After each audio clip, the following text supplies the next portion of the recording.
একদল মানুষ আল্লাহর দরবারে হাজিরা দিবেন। নবীজির কথা, قال النبي صلى الله عليه وسلم إن كانت له مظلمة لأخيه من عرضه أو شيء فليتحلله منه اليوم قبل أن لا يكون دينار ولا درهم إن كان له عمل صالح أخذ منه بقدر مظلمته وإن لم يكن له عمل صالح أخذت من سيئات صاحبه فحمل عليه الله النبي বলেন, ও আমার মায়ের উম্মত, ওই দিনটা আসার আগেই দুনিয়ার মামলা দুনিয়ায় শেষ করো। কোন দিনটা?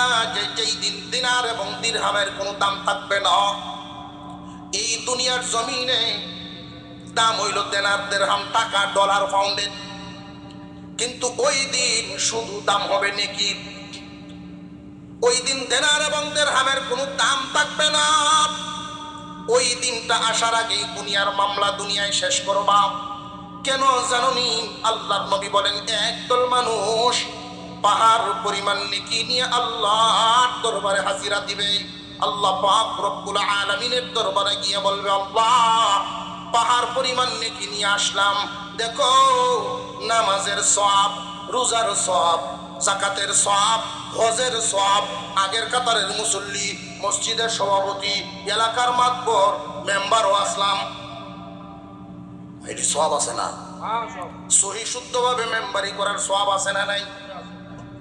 সহি শুদ্ধভাবে মাতাব্বরি করার সওয়াব আছে না নাই?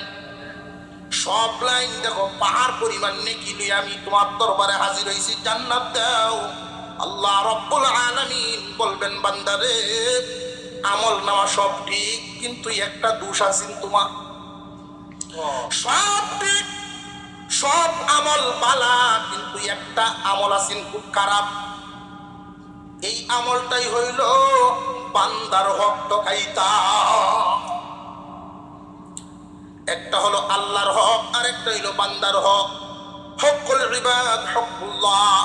কেউ যদি আল্লাহর হক ঠকায়, আল্লাহর হক পালনে কমতি করে, তওবা করলে মাফ চাইলে আল্লাহ ইচ্ছা করলে মাফ করে দিবে। কিন্তু বান্দার হক যদি কেউ নষ্ট করে, আল্লাহর কাছে মাফ চাইলে আল্লাহ মাফ দিবেন না। ওই বান্দার হকটা উসুল করার জন্যই হাসরের ময়দান। তা আমাদের প্রশ্ন হলো, আল্লাহ যেহেতু জানেন কে জান্নাতি কে জাহান্নামী, এই বিচার কার্য পরিচালনার প্রয়োজন কি? ঘোষণা দিলেই তো পারেন, রায় দিলেই তো পারেন।